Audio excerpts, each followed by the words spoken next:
What is going on, everyone? My name is Andy. Welcome back to another FPL video, and this one is the first FPL video on the channel for the 2023-24 season. At the time of recording, FPL hasn't actually launched yet. Hopefully it will around the start of July. That's when it usually is. But we have had the Premier League fixtures announced for the new season, so we're going to take a look through them, see who has who in Game Week 1, who we might be captaining on the opening game week of the season, then look at the big six, the worst fixtures and the best fixtures as well. So if you enjoyed the video, make sure to give it a like, hit that subscribe button. Trying to hit 400k this season, so if you haven't already done that, make sure you do it. It only takes 2 seconds. Otherwise, let's jump into it. So this is the opening game week of the season, and we've got both a Friday night game, which is Burnley at home to Man City, and the Monday night game, which is Man United at home to Wolves. For Burnley, obviously promoted back into the Premier League this season under Vincent Kompany, so he's going to be managing against his old club.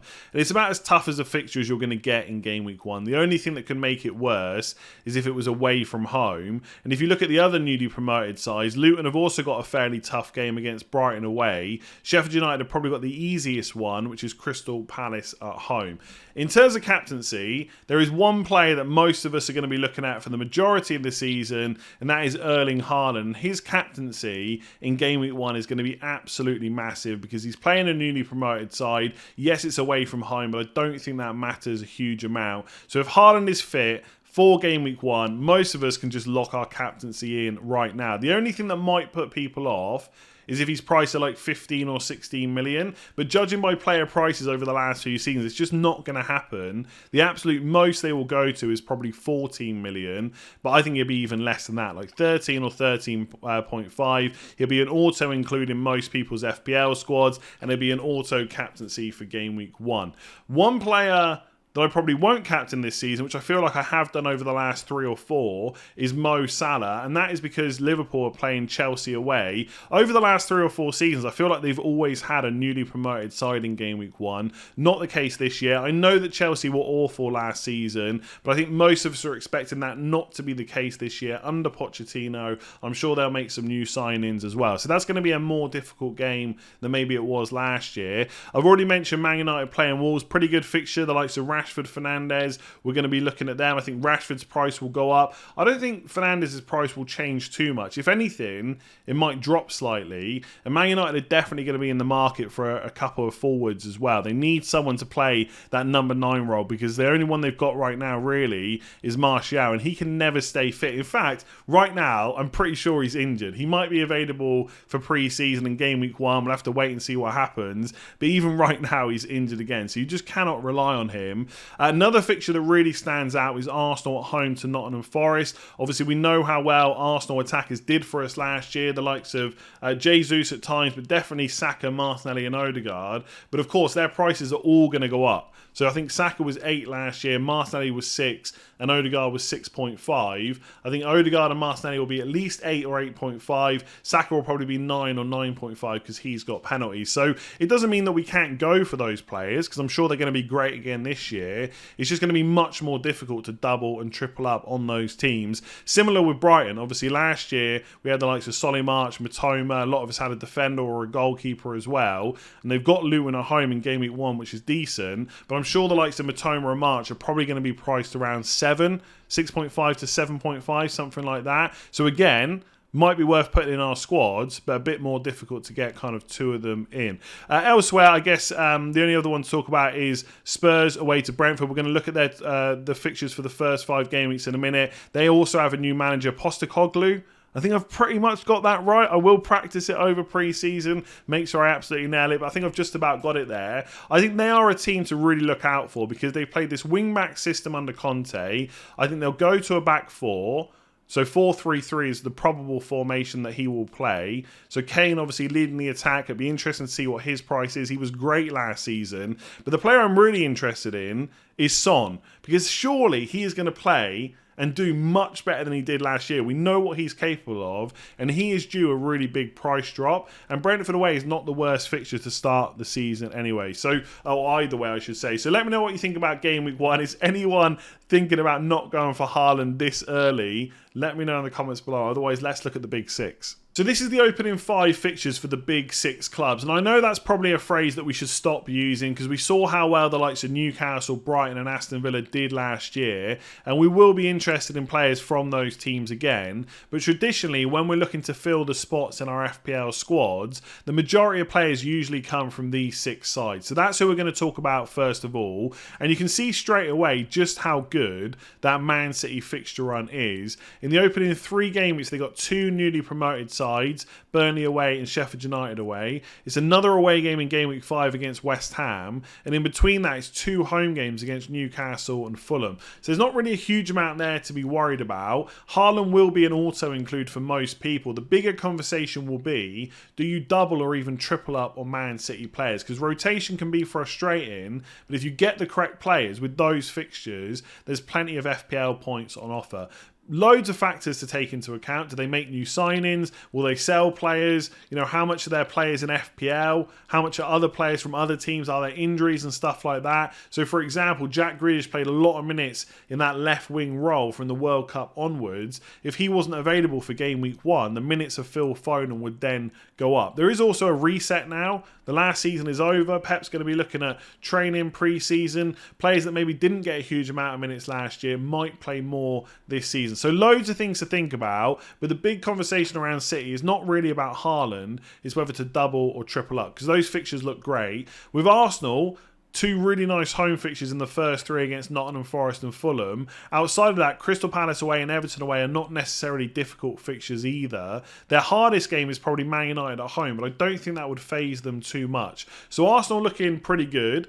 As I've already mentioned, I think the likes of Martinelli, Odegaard and Saka, their prices will all go up for next season. But I'd still like to have at least 1 in my team if I can, maybe even 2, especially for those first 3 games. You could always move them on to someone else afterwards. But I also think defensively they're worth a look as well. If Saliba is fit for the start of the season, he obviously improves that defence. Gabriel is pretty much a mainstay as well. Will Ben White play right back again? I'm sure their prices will also go up a little bit, but I don't think it'll be so much that they won't be worth looking at. So Arsenal still really interesting as long as they can kick on from last year. I guess the big difference for them is now they're in the Champions League. They did have European matches last year, but the Champions League is even bigger, so probably less rotation for those key players. That might have an effect on them in the long run. But in terms of the start of the season, I think Arsenal players looking great once again. Man United's fixture run is not that easy. I guess it depends on which segments you're looking at. First 3 game weeks, they got 2 home games, Wolves and Nottingham Forest.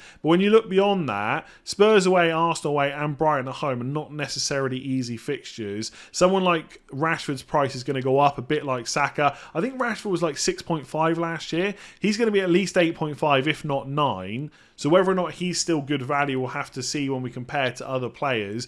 Bruno Fernandes, his price was around 10 million. I would hope that would drop a little bit. And if they do buy a new full, we'll see what price they come in at. But I think looking at that fixture run, Man United are not kind of dead certs to be in our FPL squads. And defensively, I guess, again, the 2 home games in the first 3 game weeks are alright, but against Spurs, Arsenal and Brighton, that's going to be difficult to keep clean sheets. So I'm not sure how much interest there'll be in Man United. With Liverpool, I've already mentioned that I won't captain Salah in game week 1, but it doesn't mean I won't include him. I don't think he's going to have a huge price drop. So when you're trying to include him and Haaland and maybe some Arsenal players that have all gone up in price, it could be difficult. So maybe for the first time in a long time, Salah won't be an auto include. But from game weeks 2 to 5, the fixtures are pretty good. Like Bournemouth at home, Newcastle away, Villa at home and Wolves away. It's not too much to worry about. And the Liverpool attack was still pretty good last year. And I know that Salah had, from what we saw, a poor season, but I think it was still his 4th best season in FPL. I think he got over 230 points again. So there's not really a huge amount to worry about with him. They've already improved their squad with Alexis McAllister. I'm sure they're going to go and try and buy another midfielder as well. So I would not expect Liverpool to play the same as they did for the first half of last season. I think they'll probably be looking pretty good straight away. So I'm definitely not ruling them out. Spurs, I really like their fixture run. I think looking at that, apart from Man City and Arsenal, they've probably got the next best run. I guess Chelsea from 3 to 5 are pretty good as well. But Brentford away is not a game that would massively worry me. Man United at home is not easy, but it's not awful either. Then you've got Bournemouth away, Burnley away, and Sheffield United at home. So Harry Kane will be right at the top of people's lists. Again, his price is going to go up. So Haaland, Salah, Kane, a couple of Arsenal attackers, forget it. You're never going to be able to afford it. But he's going to be worth looking at. But the key one for me will be Son. I think his price is going to drop quite a lot from last year. Like, he was more than Kane towards the end of the season. Just made no sense whatsoever. He's going to come back down to like a 9 or 10 million, and he might be a little bit easier to fit in than Harry Kane. And if you're going to captain Haaland for pretty much the first 5 game weeks, captaincy for Kane and Salah then doesn't become such a worry. So maybe it's worth dropping them and going for some cheaper players instead. It's obviously speculation. We'll have to wait and see what they're priced at. But Spurs definitely interesting to me. I think there might be like a bit of relief that Conte's gone. They got someone new in that wants to play football. That might be a nice change of pace for Spurs. And then you look at Chelsea. They are a team that are going to have a lot of price drops. And I know they were awful last year, but they are one of the teams that I'm going to be looking at straight away when FPL releases. Liverpool home and West Ham away is not necessarily an easy start, but we know Pochettino likes to play attacking football. And then they've got Luton at home, Forest at home, Bournemouth away. I am very interested in Chelsea, but we know they're going to make signings. We know they're going to have to sell players. So we need to see what their squad and their first 11 is kind of looking at as we get through pre-season and get to kind of game week 1. So looking at those, Man City double or triple up. Arsenal, how many attackers can I fit in? How much is Son? And with Chelsea, you know, which players are looking good under Pochettino in pre-season? They're the things that I'm going to be looking at. So let's look at some of the best fixtures from the other teams, and we'll start off with Everton. So their first 4 game weeks, they got Fulham at home, Villa away, Wolves at home, and Sheffield United away. So pretty good, but I've got to be honest, I don't think there's going to be a huge amount of FPL interest. I don't think they necessarily improved that much under Sean Dyche compared to how they were playing under Frank Lampard. Defensively, just not great at all. I know their prices will be cheap, but there's a reason for that. I guess from an attacking point of view, if Calvert-Lewin could prove his fitness throughout pre-season and he was available for game week 1 and his price drops from the 8 million starting price he had last year, maybe I would consider it, but I think it's quite unlikely I'd go for too many Everton players. Aston Villa definitely of interest. They improved so much under Emery. Ollie Watkins obviously played really well too. Newcastle away is not necessarily the easiest opening game, and Liverpool away in game week 4 has got to be noted as well. But outside of that, you've got Everton at home, Burnley away, and Crystal Palace at home. So Ollie Watkins started, I think, last year at 7.5. He'll probably go up to 8 million. That might still be worth looking at. Players like Jacob Ramsey did really well towards the end of last year. His price will go up a little bit as well. But I think defensively they could be worth looking at too. If Alex Moreno is fit and starts the season, we know how attacking he can be. Tyrone Mings was picking up plenty of bonus points as well. So there is some interest there, but I think the prices would have to be pretty good for Aston Villa to consider it because of the Newcastle and Liverpool away games in game weeks 1 and 4. Brighton, I've already mentioned, really good opening game of the season against Luton. Then they've got Wolves away, West Ham at home, Newcastle at home, Man United away. I think attack is where I'm looking at there. De Zerbi improved them so much from an attacking point of view. And I think, yes, the likes of Matoma and Solly March are going to go up in price, but I think they'll be around the 6.5 or 7 million mark. They're not going to suddenly go up to 8 or 9. So there's definitely a lot of interest there for me. And defenders, we'll see who they bring in. Because last year, Estupiñán played a lot. We know how attacking he can be. We saw that Arsenal game where he got a goal assist and a clean sheet. But surely they're going to bring in another left back. So we need to see how much competition that left back is going to provide. At the start of the season, when there's no fixture congestion, minutes shouldn't be so much of a worry. But that might be the case as we get further into the season. Obviously, you know, will they bring in a new goalkeeper? Will Jason Steele still be number 1? Will he go up to 5 million? All these things we'll have to kind of see about. With Brentford, again, is their opening game of the season that easy? Spurs at home? Not necessarily, but then it's Fulham away, Palace at home, Bournemouth at home. Ivan Toney's obviously banned, so he's not going to be an option, but that does mean Mbomo's minutes go right up. I don't think FPL will increase his price massively, and he should be on penalties as well. Now, it's likely that Brentford will bring in a new forward because they'll need someone to cover while Tony's not there. But unless they bring in a few new forwards, you would expect Mbeumo to start. So I don't know if there's a huge amount of interest for their other players right now. Again, prices might dictate things differently, but Mbeumo is someone that I would look at. Crystal Palace did really well once Roy Hodgson came back into the fray. Right now, we assume that he's going to be the manager for next season. I don't know if that's going to change. I don't think it's been confirmed yet. But as things stand, he is still the manager there. So Eze is worth looking at. He'll probably have a price increase to like 6 or 6.5. Zaha, if he's fit to start the season. Again, defensively, probably not. But there's some pretty good fixtures there for the attackers. And then Sheffield United, newly promoted side. Yes, they've got Man City in game week 3, which is not great. But outside of that, first 4 fixtures, Palace at home, Forest away, and Everton at home. The only issue is the way prices are done in FPL, in recent seasons, usually there's low enough prices from the big 6 or the likes of Brighton, Newcastle, Villa, etc., where you don't have to worry about buying players from the newly promoted side. So if this was like 7 or 8 seasons ago, I'd be thinking, okay, maybe I'll go for a cheap Sheffield United defender because I can't afford everyone else I want. Chances are you're just going to be able to ignore them this year, just like the last couple of seasons. Let's take a look at some of the worst fixtures, and I think the most interesting team on this list is probably Newcastle. We know how well they did last season, finishing in the Champions League places. From an FPL point of view, lots of you will have had Trippier from game weeks 1 all the way until 38. Loads of clean sheets, loads of attacking returns, great for bonus. Obviously, Wilson seemed unstoppable towards the end of last season. Isak had his moments as well. So there's lots of FPL interest. They might make some new signings too, but fixture-wise, it doesn't look great. From game weeks 2 to 4, you've got Man City away, Liverpool at home, and Brighton away. And if you're thinking about teams to avoid, you've probably got the traditional big 6, then Newcastle and Brighton. The next 2 teams are probably Villa and Brentford, and Newcastle have got to play them as well. Now, to be fair, when you build your game week 1 squads, it's all going to be dictated by player prices and fixtures. So it might be that a Newcastle attacker is still worth it, but I think defensively it becomes quite hard to justify, especially when Trippier's price is going to go up. So last year he started at 5 million. This year he's going to be hopefully at least 6, maybe even 6.5. And I just look at those first 5 fixtures and wonder where the clean sheets are coming from. Now, he might still be worth looking at because he's got attacking potential. Newcastle were obviously great last year. They may well pick up 1 or 2 clean sheets, and he's nailed on.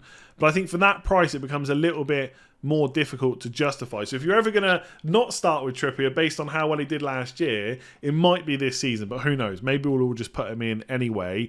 I think Nottingham Forest, I'm pretty sure they had a difficult fixture run last year. It's really hard this year. First 4 game weeks, you got 3 away games, Arsenal, Man United and Chelsea. Complete avoid for me. Similar with Bournemouth. I think Nottingham Forest and Bournemouth were 2 teams last year everyone expected to go down. I'm sure they're going to be high up on the bookies' favourites to go down this year.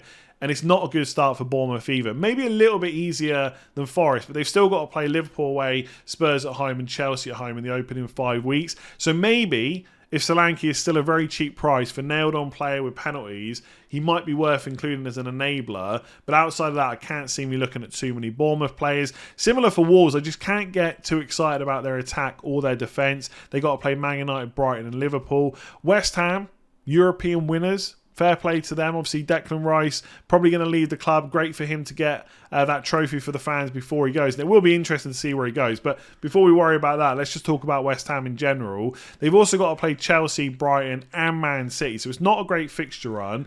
The only thing I would say is someone like Bowen is pretty much nailed on. Not on penalties, but we know he's going to start pretty much every single game. And his price did go up last year because of how well he did the season before. He is another player that you would expect to come down in price. So it'd be interesting to see what happens there. If you can get Bowen for like 7 million, he might not be a complete avoid, but I'm sure there'll be better players to kind of pick from. And then Fulham's fixtures, in general, I guess they're not awful. They get to play Everton, Brentford and Luton. But in game weeks 3 and 4, it's 2 away games against Arsenal and City, the 2 teams that finished number 1 and 2 last season. So, never rule out someone like Mitrovic, because if the price is right, how many times have I said that now? Probably too many.